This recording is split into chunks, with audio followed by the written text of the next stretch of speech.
और अब इसके साथ ही नाज़रीन आगे बढ़ते हुए आपको बताएं कि पंजाब में बारिशों का नया स्पेल जो है वो दाखिल हो चुका है।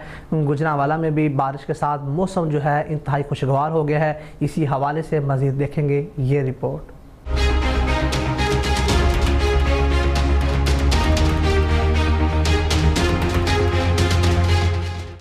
हाँ जी, बिल्कुल। गुजरांवाला में अगर मौसम की बात की जाए तो गुजरांवाला का मौसम जो है इस वक्त जो है वो इंतहाई दिलकश मनाजर पेश कर रहा है। गर्द चमक और तेज़ हवाओं के साथ बारिश का इस वक्त जो है वो सिलसिला जारी है। महकमा मौसमियात ने आइंदा चंद रोज़ जो है वो बारिशों की मज़ीद पेशगोई की है।